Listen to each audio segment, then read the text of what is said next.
অসমবাসীলৈ আহি গ'ল পুনৰ ভাল খবৰ। এবাৰ মূল্য বৃদ্ধিক লৈ বৃহৎ ঘোষণা কৰিছে মুখ্যমন্ত্ৰী হিমন্ত বিশ্ব শৰ্মাই।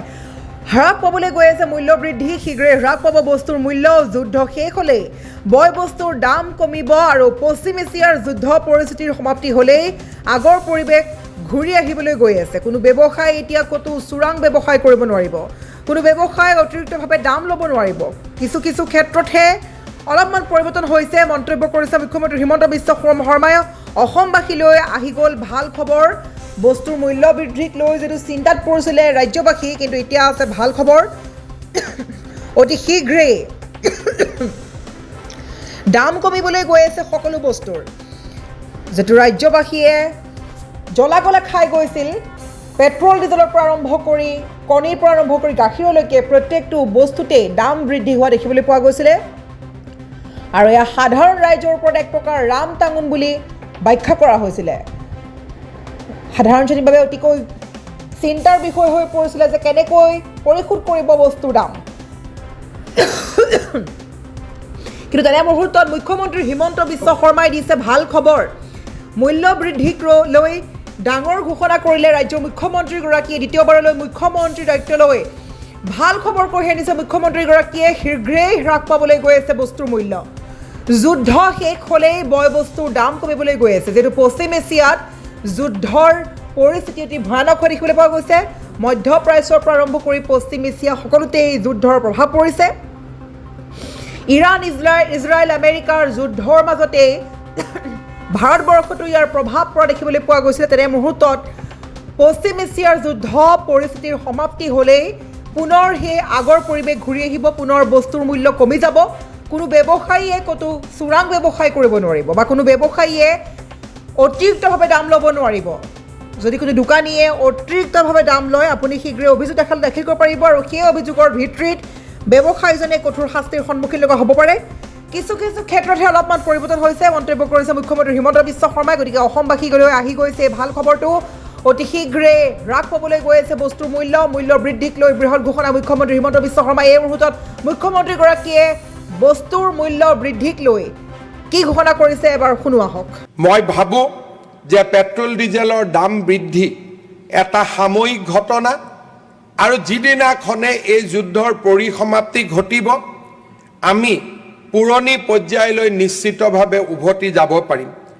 মই ৰাজ্যবাসীক নিশ্চিতভাৱে আশ্বস্ত কৰিম যে বিপদৰ মাজতো যাতে আমি ইয়াৰ বিৰূপ প্ৰতিক্ৰিয়াৰ সন্মুখীন হ'ব নালাগে, তাৰ বাবে আমি প্ৰচেষ্টা ল'ম।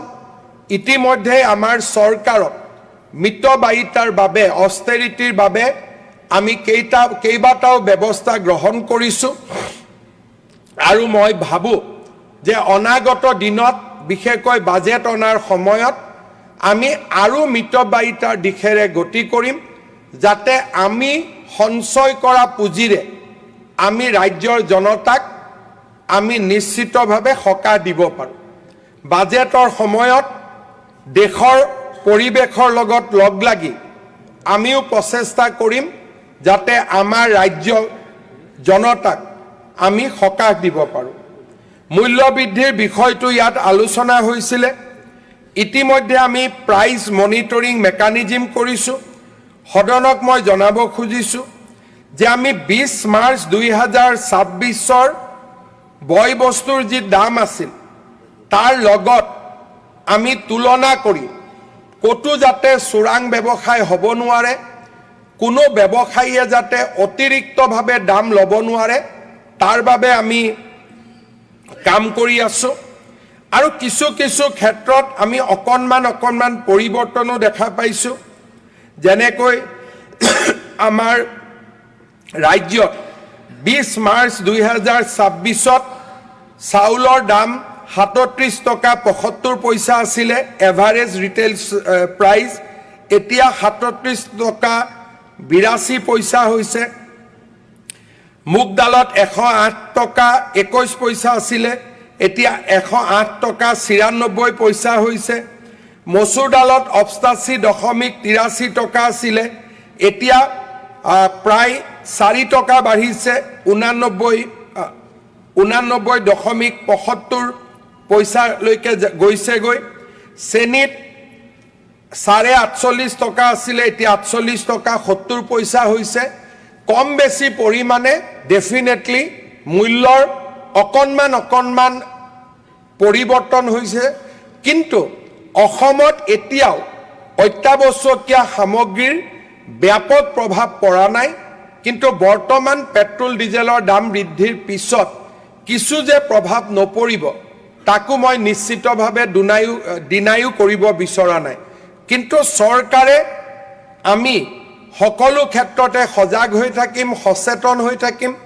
আমি মিতব্যয়ী হ'ম যাতে আমি ইৰাণ আৰু আমেৰিকাৰ যুদ্ধৰ প্ৰভাৱৰ পৰা আমাৰ ভাৰতবাসীক, অসমবাসীক আমি যিমান পাৰোঁ আমি ৰক্ষা কৰিব পাৰোঁ। বিশ্বৰ অৰ্থনীতিৰ বাবে যোৱা 3 মাহ অত্যন্ত বেয়া দিন আছিলে। আমি আশা কৰোঁ প্ৰধানমন্ত্ৰী মোদী ডাঙৰীয়াৰ প্ৰচেষ্টাত আমি নিশ্চিতভাৱে এই বেয়া দিনৰ পৰা আঁতৰি আহিব পাৰিম আৰু ৰাজ্যৰ জনতাক আমি সকাহ দিব পাৰিম। অসমত আমি এটা প্ৰাইচ ষ্টেবিলাইজেশ্যন ফাণ্ড এটাও কৰিব খুজিছোঁ, যাতে কৰবাত ব্যৱসায়ীসকলে বেছি দাম ল'লে চৰকাৰে যাতে সেই দামক ষ্টেবিলাইজ কৰিব পাৰে। অহা বিধানসভাত যেতিয়া মই বাজেট আনিম, চৰকাৰে বাজেট আনিব, এই দিশবিলাকৰ ওপৰত সদনক আশ্বস্ত কৰি কেইবাটাও কাৰ্য ব্যৱস্থা সন্মুখলৈ লৈ অহাৰ বাবে মই প্ৰচেষ্টা কৰিম। আমাৰ যিহেতু জুলাই মাহৰ প্ৰথম সপ্তাহতে বাজেট অধিৱেশন হ'ব, জুলাই মাহৰ প্ৰথম সপ্তাহতে আমি নতুন বাজেট আনিম। ৰাজ্যৰ জনতাক আমি সকাহ দিয়াৰ বাবে নিশ্চিতভাৱে প্ৰচেষ্টা কৰিম। হৰমুজ, ইৰাণ আৰু আমেৰিকাৰ যুদ্ধই ভাৰতৰ বৈদেশিক মুদ্ৰাৰ ভাণ্ডাৰ দিনক দিনে হ্ৰাস কৰাই লৈ গৈছে আৰু আমি নিশ্চিতভাৱে এক বিপদজনক পৰিৱেশলৈ আমি আগবাঢ়িছোঁ। যদি ইৰাণ আৰু আমেৰিকাৰ মাজত যুদ্ধ শেষ নহয়, তাৰ প্ৰভাৱ বা তাৰ প্ৰভাৱৰ পৰা ভাৰতো মুক্ত হৈ থাকিব নোৱাৰে। ভাৰতে নিজৰ ব্যৱহাৰ কৰা তেল, সাৰ আৰু আমাৰ বাবে প্ৰয়োজনীয় বহুত সামগ্ৰী আমি দেশৰ বাহিৰৰ পৰা কিনিব লাগে। আৰু যেতিয়া এনে সামগ্ৰীসমূহ আমি দেশৰ বাহিৰৰ পৰা কিনো, বেছি দামত কিনো, আমাৰ দেশৰ বৈদেশিক মুদ্ৰাৰ ভাণ্ডাৰ কমি আহি থাকে। এই দিশটোৱে প্ৰধানমন্ত্ৰী মোদী ডাঙৰীয়াকো চিন্তিত কৰিছে আৰু আমাৰ সকলোকে চিন্তিত কৰিছে। আৰু নিশ্চিতভাৱে তাৰ ফলাফল বা তাৰ পৰিণাম আজি আমি সকলোৱে দেখা পাইছোঁ। যোৱা কেইটামান দিনত পেট্ৰল আৰু ডিজেলৰ যিটো বৃদ্ধি, তাক সকলোৱে আমি অত্যন্ত উৎকণ্ঠাৰে সৈতে লক্ষ্য কৰিছোঁ। অধ্যক্ষ মহোদয়, মই আশা কৰিম ভগৱানে ভাৰতবাসীক, বিশ্ববাসীক নিশ্চয় শক্তি দিব আৰু আমি এই সংকটৰ পৰা মুক্ত হ'ব পাৰিম। যোৱা 4 মাহত আমাৰ বৈদেশিক মুদ্ৰাৰ ভাণ্ডাৰ 720 বিলিয়নৰ পৰা 688 বিলিয়নলৈ হ্ৰাস পাইছে। তাৰ পিছতো প্ৰধানমন্ত্ৰী ডাঙৰীয়াই চেষ্টা কৰিছে যাতে ইয়াৰ বোজা সাধাৰণ ৰাইজে ল'বলগীয়া